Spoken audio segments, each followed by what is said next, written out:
چند مختلف کاروبار میں وہ آغا علی سے آگے تھے، جو آغا علی کے لیے ایک ناگوار سی بات تھی۔ انہوں نے کاروبار میں مزید ترقی کے لیے ان سے دوستی کا رشتہ جوڑ لیا۔ دوستی کا یہ رشتہ رفتہ رفتہ دل ہی دل میں لالچ میں تبدیل ہوتا گیا۔ گردیزی سے دوستی کے بعد ان کا کاروبار آسمانوں کو چھونے لگا۔ کہتے ہیں انسان کے پاس جتنا زیادہ پیسہ ہے اس کا لالچ اتنا ہی بڑھ جاتا ہے۔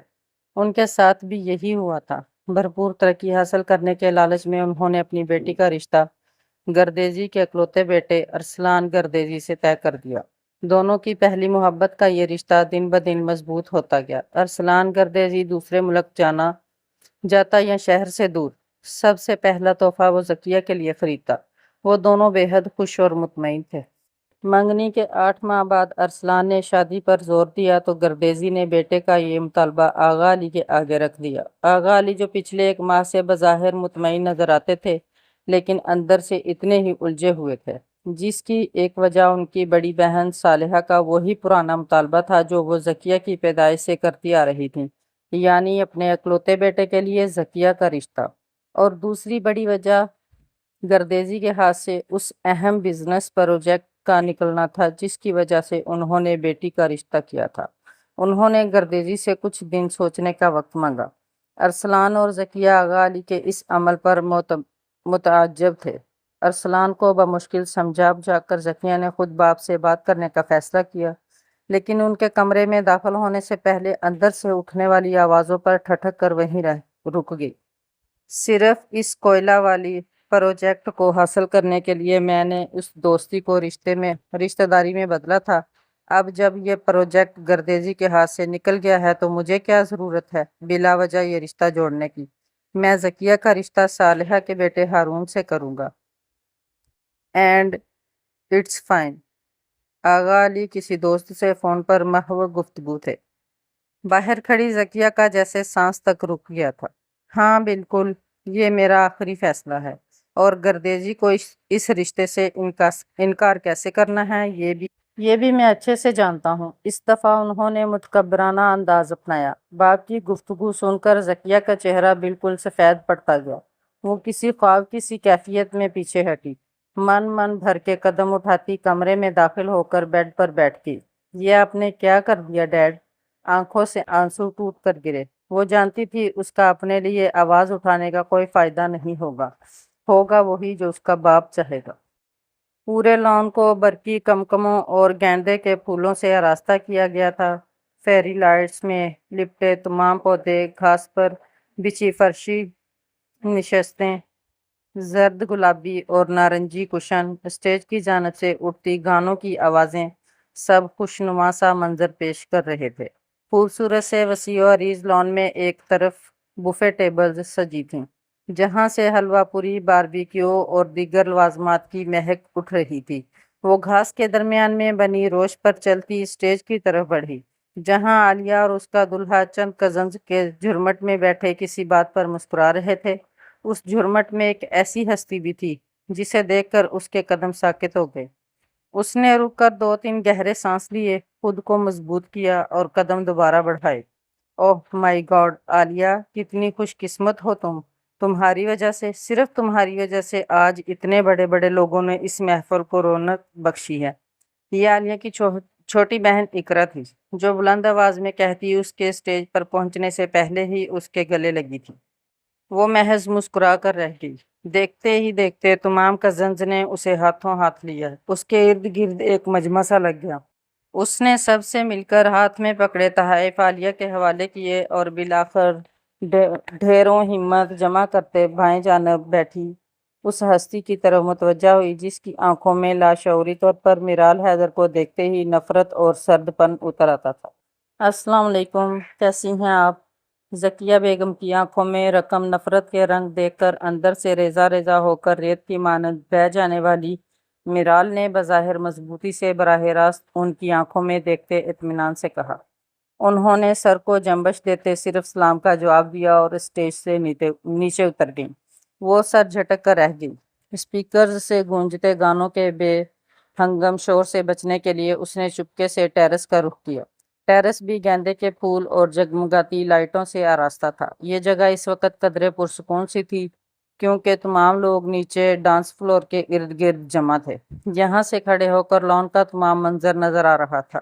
وہ ریلنگ سے ٹیک لگا کر ہاتھ میں پکڑے چائے کے کپ سے چھوٹے چھوٹے گھونٹ بھرنے لگی۔ آج کئی نگاہیں اس کی طرف اٹھی تھیں، کچھ ستائش، کچھ ترس، کچھ نفرت، ناپسندیدگی اور تمسخر بڑی۔ ان تمام نگاہوں کے لیے پہلے سے تیار ہونے کے باوجود دل میں ایک عجیب سا درد اٹھ رہا تھا جو لا علاج تھا۔ کیسی ہو میرال؟ اس آواز پہ تو میرال حیدر کی ساری دنیا رک جاتی تھی۔ ہاتھ میں پکڑے ڈسپوزیبل کپ پر گرفت مضبوط ہوئی تو اس نے اپنی اصلی شکل کھوئی اور دل کی طرح کپ میں بھی جیسے دراڑیں آئی تھیں۔ اس نے کچھ سوچتے ہوئے گردن موڑ کر پیچھے دیکھا۔ صاف رنگت، دراز قد، سیاہ کرتا، گلے میں سیاہ شال لٹکائے وہ تھوڑے سے فاصلے پر کھڑا تھا۔ ان دونوں کی نظریں ملیں۔ بالکل ٹھیک، اس نے سرسری سی ایک نظر ڈال کر واپس موڑی۔ سفر کیسا رہا؟ اسے خود سے بے نیاز دیکھ کر وہ بے تکا سا سوال کر بیٹھا۔ ٹھیک، اس نے جگمگاتی بتیوں اور زرد پھولوں پر نگاہ ٹکائے جواب دیا۔ شاہویز کو اس لمحے لائٹوں اور پھولوں سے بے پناہ حسد محسوس ہوا۔ کبھی وقت تھا یہ شخص سامنے آتا تھا تو اس کی آنکھوں میں دیے جل اٹھتے تھے، اور آج وہ سامنے تھا، اس نے دوبارہ نظر اٹھا کر بھی نہیں دیکھا تھا۔ وقت کتنا کچھ بدل دیا تھا۔ اوہو، چائلڈ ہوڈ، لو برڈز، سوری میں نے ڈسٹرب کر دیا۔ Just carry on. یہ شاہویز کی خالہ زاد تھی جو فون کال سننے اس جگہ آئی تھی۔ مسکرا کر مانی خیز سے فکرہ کستے نیچے اتر گئی۔ وہ دونوں اپنی جگہ خجل سے ہو گئے۔ میرال کا چہرہ شرم و اہانت سے سرخ پڑا۔ اس نے ہاتھ میں پکڑا کپ پٹکنے کے انداز میں منڈیر پر رکھا، ایک سرد سی نگاہ شاہویز پر ڈالی اور زینے اتر گئی۔ اف، وہ بے بسی سے بالوں میں ہاتھ پھیر کر رہ گیا۔ ایک نیا جرم اس کے کھاتے میں درج ہوا تھا۔ کیا مطلب؟ رشتہ ختم سمجھیں؟ یہ کوئی مذاق ہے؟ ارسلان ششدر رہ گیا تھا۔ اس نے جلدی سے ذکیہ کا نمبر ملایا۔ ایک بار نہیں، بار بار کال جا رہی تھی لیکن دوسری طرف سے فون نہیں اٹھایا جا رہا تھا۔ What the hell? اس نے چیخ کر فون دیوار میں دے مارا۔ گردیزی بیٹے کا اتنا شدید رد عمل دیکھ کر اس نے شانے پر ہاتھ دھرتے تحمل سے بولے، بھول جاؤ اسے۔ کیا کہا؟ اس نے کرنٹ کھا کر گردن موڑی۔ بھول جاؤں اسے؟ اتنا آسان ہے بھول جانا؟ شاید آپ بھول رہے ہیں کہ میں ارسلان گردیزی ہوں، اور ارسلان گردیزی اپنی پسند سے اتنی جلدی دستبردار نہیں ہوا کرتا۔ اس نے باپ کی آنکھوں میں دیکھتے سرد مہری سے کہا، لیکن یہاں تمہیں دستبردار ہونا پڑے گا کیونکہ اس رشتے کی بنیاد لالچ تھی۔ کوئلہ پروجیکٹ میں ناکامی کے بعد آغا علی اب یہ رشتہ کبھی نہیں کرے گا، سو جذباتی ہونے کا کوئی فائدہ نہیں ہے، اسے بھول جاؤ۔ آغا علی جو مرضی کرے، یہ میرا سردرد نہیں ہے، لیکن اگر مجھے ذرا سا بھی شک ہوا کہ ذکیہ بھی اس میں ملوث ہے تو پھر اس کا انجام وہ پوری زندگی یاد رکھے گی۔ وہ کرسی کو ٹھوکر مارتا کمرے سے باہر نکل گیا۔ وہ بیڈ پر لیٹی متورم آنکھوں سے چھت کو تکے جا رہی تھی۔ گزشتہ دنوں سے اس کی ذات بری طرح اذیت و اضطراب کا شکار تھی۔ حیدر اور ابراہیم اس معاملے میں اس سے بات کر چکے تھے۔ چاہتے ہوئے بھی وہ باپ کا لالچ چہرہ ان کے سامنے فاش نہ کر سکی۔ ہر بیٹی کی طرح اس کے لیے بھی باپ کی ذات ایک رول ماڈل ہوتی ہے، ایک ایسا ہیرو جس میں ہم کوئی خامی نہیں دیکھنا چاہتے، اگر دیکھ بھی لیں تو فوراً سے پردہ ڈال دیتے ہیں۔ ایسا نہیں تھا کہ اسے ارسلان گردیزی سے کوئی دھواں دار قسم کی محبت ہو گئی تھی اور اب وہ اس کے بغیر رہ نہیں سکتی تھی۔ اس کی ذات پر چھائے اضطراب کی اصل وجہ ارسلان کی اس کے لیے محبت و جنونیت کے ساتھ وہ پیشکش تھی جسے وہ چاہ کر بھی پورا نہیں کر سکتی تھی۔ وہ اسے پسند ضرور کرتی تھی لیکن وہ اس سے کورٹ میری کا سوچ بھی نہیں سکتی تھی۔ تکیے کے ساتھ رکھا فون پھر سے بج اٹھا تو اس نے کرب سے آنکھیں میچ لیں۔ وہ جانتی تھی فون کے دوسری طرف ارسلان گردیزی ہے جو دن رات کالز کر رہا تھا اور وہ اسے مسلسل نظر انداز کر رہی تھی۔ اس کا دل اور دماغ دونوں یہ بات تسلیم کر چکے تھے کہ اب ارسلان گردیزی اور اس کا ایک ہونا ناممکن ہے، کیونکہ ذکیہ آغا اپنے باپ کے سامنے اف تک کرنے کی ہمت نہیں رکھتی تھی۔ بہت سی بیٹیوں کی طرح وہ بھی بزدل تھی، جتنی مرضی کالز کر لو وہ نہیں اٹھائے گی۔ گردیزی نے ٹی وی لاؤنج میں داخل ہوتے ہوئے صوفے پر بیٹھے ارسلان کو بار بار فون نمبر ملاتے دیکھ کر چیلنج کرنے والے انداز میں کہا، وہ لالچی باپ کی لالچی اور دھوکے باز بیٹی ہے ارسلان، وہ وفادار کیسے ہو سکتی ہے؟ تم اسے بار بار کال کر کے اپنی عزت نفس مجروح مت کرو۔ وہ باپ تھے، اپنے ہونہار بیٹے کو کسی کے سامنے بے مول ہوتے نہیں دیکھ سکتے تھے۔ بیٹے کی دھوکہ برداشت کرنے والی طبیعت سے بخوبی واقف ہونے کی وجہ سے وہ اس کی تکلیف دل سے محسوس کر رہے تھے۔ آج کا دن، صرف آج کا دن، مجھے یہ سب کرنے دیں ڈیڈ، وہ دھوکے باز ہے، مجھے اس بات کا یقین کرنے دیں، اس کے بعد میں جانتا ہوں مجھے کیا کرنا ہے۔ ارسلان کی آنکھوں میں تکلیف کے بعد چٹانوں کی سی سختی اترتے دیکھ کر وہ بری طرح ٹھٹکے تھے۔ بارات کا وینیو سرخ اور سنہری رنگ میں سجا تھا۔ اونچی چھت سے جگہ جگہ فانوس لٹک رہے تھے۔ اسٹیج بھی سبز پتیوں اور سرخ گلاب کے پھولوں سے مزین تھا۔ فاصلے فاصلے پر مخملی صوفے رکھ کر بڑے بڑے سیٹنگ ایریاز بنائے گئے تھے۔ وہ ماں کے ساتھ صوفے پہ خواتین کے ایک گروپ میں بیٹھی ٹانگ پہ ٹانگ جمائے بس مسکراتے ہوئے سب کی باتیں سن رہی تھی، اس بات سے بے خبر کے قدرے فاصلے پر رکھی میز کے ارد گرد بیٹھی چند رشتہ دار عورتوں کے مابین اس کی ذات زیر بحث تھی۔ وہ شیریں کے ساتھ جو سفید فراک میں بیٹھی ہے وہ اس کی بیٹی ہے نا؟ کہنے والی نے ساتھ بیٹھی خاتون کے ذرا قریب ہوتے سرگوشی کی۔ ہاں ہاں وہی ہے، بہت پیاری اور لائق بچی ہے، سافٹ ویئر انجینئرنگ میں گولڈ میڈلسٹ بھی ہے۔ حیدر نے بیٹوں سے زیادہ تو اس کے نام پر پراپرٹیز چھوڑ رکھی ہیں۔ اچھا، ماشاءاللہ، کہیں رشتہ نہیں ہوا ابھی تک اس کا؟ میری تو بہت خواہش ہے اپنے بیٹے عادل کے لیے ایسے خوبصورت رشتے کی۔ ان کی آنکھوں میں ستائش ابھری۔ رشتہ کرنے سے پہلے ایک دفعہ سوچ لینا، کیونکہ اس کے متعلق بڑا مشہور ہے کہ مانی خیز سے جان بوجھ کر جملہ ادھورا چھوڑ دیا۔ کیا کہ یہ ناجائز ہے؟ سننے میں آیا ہے یہ شیریں کی لے پالک اور ناجائز بیٹی ہے۔ خاتون کی آواز پر بالکل دھیمی ہو گئی۔ استغفر اللہ، کیا ضرورت تھی شیریں کو یہ ناجائز بال پالنے کی؟ خدا نے 3 بیٹوں سے نوازا تھا، کافی نہیں تھا؟ خاتون نے فوراً برہمی سے ناک چڑھائی، اور پیچھے کھڑے شاہویز کے لیے پوری دنیا برف کی ہوگی، وہ جہاں تھا وہیں جم گیا۔ ویسے یہ نہیں پتا چلا کہ یہ آخر کس کی ناجائز بیٹی ہے؟ خاتون نے دوبارہ سرگوشی کی۔ میں نے تو یہی سنا ہے کہ یہ اس سے پہلے وہ فقرہ مکمل کرتی برف کا مجسمہ بنے شاہویز کے جسم میں حرکت ہوئی۔ وہ جلدی سے بول اٹھا، ایکسکیوز می، کھانا لگ گیا ہے، فضول باتیں چھوڑ کر کھانا کھائیں اور گھر جانے کی تیاری کریں، اس نے دبے دبے لہجے میں غرا کر کہا تھا۔ خاتون کھسیانی سی ہنس ہنس کر جلدی سے اٹھ کر بوفے ٹیبلز کی طرف بڑھ گئیں۔ شاہویز کی متلاشی نظریں پورے ہال میں گھومی اور پھر وہ اسے نظر آ ہی گئی۔ وہ حاذق اور حسیب کی کسی بات پر کھل کر مسکراتے اپنی اور ان کی پلیٹ میں کھانا ڈال رہی تھی۔ حاذق نے جھک کر اس کے کان میں کچھ کہا تو اس نے ہلکا سا کہکل گیا۔ نفی میں سر ہلاتے ہوئے اپنی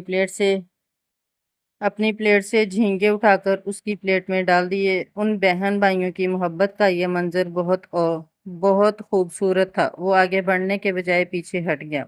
ڈپریشن نے اسے اپنی ہی ذات کا قیدی بنا دیا تھا، اس لیے آج کافی دنوں بعد اس نے گھر سے باہر قدم رکھا تھا اور اسے واقعی بہتر محسوس ہوا تھا۔ بورے لمبے بالوں کو ڈھیلی سی پونی میں باندھے وہ انہماک سے گاڑی چلا رہی تھی۔ آنکھوں میں کچھ تھا جو اداس کر دینے والا تھا۔ اچانک ہی اسے محسوس ہوا جیسے پیچھے آتی سیاہ لینڈ کروزر اس کا تعاقب کر رہی ہے۔ اس نے بیک ویو مرر میں دیکھتے اسٹیئرنگ پر گرفت مضبوط کرتے سپیڈ بڑھائی۔ تب ہی سیاہکار کی رفتار بھی اتنی ہی تیز ہوئی تو اس کا شک یقین میں بدل گیا۔ لینڈ کروزر اب اس کی گاڑی کے عین برابر آ چکی تھی۔ وہ بری طرح بکھلا گئی۔ اس نے خوفزدہ ہو کر ایک دم بریک لگایا۔ لینڈ کروزر بھی ایک جھٹکے سے رکی۔ گاڑی کے دروازے کھلے اور 2 نقابپوش پھرتی سے آگے بڑھے اور اسے سنبھلنے کا موقع دیے بغیر بڑی مہارت سے کھینچ کر اپنی کار کی پچھلی سیٹ پر منتقل کیا اور گاڑی زن سے اڑا لے گئے۔ ارسلان! آنکھ کھلتے ہی جو اسے پہلا چہرہ نظر آیا تھا وہ ارسلان گردیزی کا تھا، جسے دیکھ کر وہ بت کی طرح ساکت ہوئی۔ ہاں میں، اس نے چبا کر کہا تھا۔ تم مجھے یہاں کیوں لائے ہو؟ اس کی آواز بری طرح کانپ رہی تھی۔ دھوکہ دینے کا انجام بتانے لایا ہوں، اس نے جھک کر اس کی بری آنکھوں میں دیکھتے ہوئے پھنکار کر کہا۔ کیا مطلب؟ میں نے تمہیں کوئی دھوکہ نہیں دیا، ٹرسٹ می۔ خوف سے زرد پڑتے ذکیہ آغا، اس نے چلا کر کہتے بری طرح اسے کندھوں سے دبوچا تو اسے بہت کچھ غلط ہونے کا احساس ہوا۔ بتاؤ مجھے دھوکہ کیوں دیا ہے؟ اس کی دونوں کلائیوں پر گرفت اس قدر سخت ہوئی کہ وہ پھول سی گئی۔ میرا اعتماد، میری محبت، میرا یقین اور بھرم، پیسے کی خاطر سب مٹی میں ملا دیے تم نے۔ اس کے گرجنے پر ذکیہ کو اپنی آنکھوں کے سامنے اندھیرا چھاتا محسوس ہوا۔ لیکن اب بہت دیر ہو چکی ہے، اب تمہیں میرے قہر اور انتقام سے کوئی نہیں بچا سکتا۔ اس نے بے پناہ نفرت سے اس کو اپنی مضبوط فولادی گرفت میں سمیٹا تو وحشت و خوف سے ذکیہ کی ریڑھ کی ہڈی میں سنسناہٹ دوڑ گئی۔ تم ایسا نہیں کر سکتے، تم تو محبت کے دعویٰ دار تھے نا؟ اس کا لہجہ بے یقینی، خوف اور اذیت سے پر تھا۔ نہیں، میں تو عشق کا دعوے دار تھا، لیکن دھوکہ دینے والوں سے میں نفرت کا دعوے دار ہوں، صرف نفرت۔ میں ان کو کسی دوسرے سے کیا خود سے بھی نظر ملانے کے قابل نہیں چھوڑتا۔ ارسلان، اس نے پہلے حلق کے بل چلاتے پوری قوت سے اسے پیچھے دھکیلا اور بولی، بتاؤ میں ایسا کیا کروں کہ تمہیں میری وفاداری پر یقین آ جائے؟ وہی مطالبہ جو میں نے پہلے بھی کیا تھا، مجھ سے نکاح۔ ٹھیک ہے، مجھے منظور ہے۔ جو قدم اٹھانے کا وہ سوچ بھی نہیں سکتی تھی، مگر عزت کی پامالی کے خوف نے ایک لمحے میں اٹھانے پر مجبور کر دیا تھا۔ ذکیہ، جو فیصلہ تم دے رہی ہو وہ تمہیں مسلسل اذیت میں مبتلا رکھے گا، اس لیے ایک دفعہ اور سوچ لو، کیونکہ تمہارے اندر جو اب ایک اور جان سانسیں لے رہی ہے اس کی حقیقت بہت تکلیف دہ ہے۔ شیریں نے اس کی خالی اور سپاٹ آنکھوں میں دیکھتے کہا۔ وہ اور حیدر اس سانحہ کے اگلے دن ہی اپنے تینوں بچوں کے ساتھ لندن سے واپس آ گئے تھے۔ میں نے سوچ لیا ہے، میں اس تکلیف دہ حقیقت کے ساتھ رہنے کے لیے تیار ہوں۔ اس کا انداز برف جیسا سرد تھا۔ مجھے اسے پیدا کر کے آغا علی کے حوالے کرنا ہے، اس کے بعد اس کے ساتھ کیا کرنا ہے یہ میری نہیں، ان کی ذمہ داری ہوگی۔ میں اس کی جان لے کر یہ گناہ اپنے سر نہیں لے سکتی۔ اس کے لہجے میں باپ کے لیے نفرت تھی۔ زندگی میں پہلی دفعہ اس کا آغا علی کو باپ کہنے کا دل نہیں کیا تھا، اور شیریں دلگیری سے اسے دیکھ کر رہ گئی۔ اگر اس کا یہی فیصلہ ہے تو تم دونوں اسے اپنے ساتھ لندن لے جاؤ تاکہ اسے کسی کی بھی سوالیہ اور حقارت آمیز نظروں کا سامنا نہ کرنا پڑے۔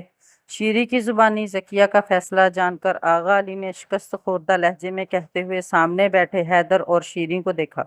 آغا علی کا سارا لالچ اور غرور اب قبر میں جا سویا تھا، کیونکہ ارسلان گردیزی ان کی اکلوتی بیٹی کو ایک ہفتہ زبردستی اپنے نکاح میں رکھنے کے بعد طلاق کے کاغذ ہاتھ میں تھما کر اسے آغا پیلس کے گیٹ پر لاوارثوں کی طرح پھینک کر جا چکا تھا۔ جو آپ کہیں۔ انہوں نے نظریں چرا کر اس بات میں سر ہلایا۔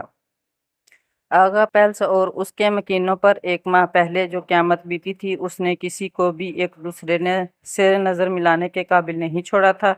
پہلے تو ذکیہ نے لندن جانے سے انکار کر دیا، پھر شیریں اور حیدر کے اصرار پر مان گئی۔ بابا، پھپھو کو کیا ہوا ہے اور وہ ہمیں چھوڑ کر لندن کیوں جا رہی ہیں؟ 6 سالہ شاہویز نے فکرمندی سے باپ سے پوچھا۔ شروع سے ہی وہ ذکیہ کے بے حد قریب رہا تھا، اسے اپنی ذکیہ پھپھو بھی ماں باپ کی طرح عزیز تھی۔ بیٹا، انہیں کوئی ضروری کام ہے، جلد ہی واپس آ جائیں گی، سارہ نے کہتے ہوئے شوہر سے نظریں چرا کر شاہویز کو اٹھایا اور کمرے سے باہر نکل گئی۔ ماں سے کافی دیر بحث کرنے کے بعد بالآخر وہ پھپھو کے چلے جانے پر آمادہ ہو گیا۔ حیدر اور شیریں کے ساتھ ذکیہ کو روانہ کر کے ایئرپورٹ سے واپسی پر سب کے دل بے حد اداس تھے، لیکن جو بوجھ آغا علی کے دل پر تھا وہ اور کوئی محسوس نہیں کر سکتا تھا۔ وہ بوجھ یقیناً تا عمر کا تھا۔ وقت کا کام تھا گزر جانا، اور وقت پر لگا کر گزرا تھا۔ ٹھیک 9 ماہ بعد لندن کی فضاؤں میں ایک ننھی جان نے جنم لیا۔ ذکیہ آغا نے بیٹی کو جنم دیا تھا۔ ڈاکٹرز نے اس ننھی جان کو شیریں کے حوالے کیا تو اس کا دل اداس ہوا۔ اس نے اداسی سے مسکرا کر گلابی کمبل میں لپٹی بچی کے نرم گالوں کا بوسہ لیا تو اس کا دل محبت سے لبریز ہو گیا۔ پاکستان میں بچی کی پیدائش کی خبر پہنچی تو منصوبے کے مطابق آغا علی نے یہ خبر پورے خاندان میں پھیلا دی کہ شیریں اور حیدر کے ہاں بیٹی کی پیدائش ہوئی ہے، کیونکہ حیدر اور شیریں ذکیہ کے بچے کو گود لینے کی ذمہ داری پہلے سے ہی لے چکے تھے۔ ذکیہ نے بیٹی کی شکل دیکھنا بھی گوارا نہیں کیا تھا، اس کا دل بیٹی کے لیے جیسے مر چکا تھا۔ طبیعت کے سنبھلتے ہی ذکیہ نے پاکستان کی فلائٹ بک کروائی۔ اس کی پاکستان واپسی پر سب سے زیادہ خوش شاہویز تھا۔ وہ لمحہ بھر کے لیے بھی اس سے دور ہٹنے کو تیار نہیں تھا۔ ذکیہ بھی اس کے لاڈ اٹھا رہی تھی۔ وقت کے ساتھ ساتھ بہت کچھ بدل رہا تھا، وقتی طور پر ہی صحیح، لیکن سب کے دلوں پر اللہ نے مرہم رکھا تھا۔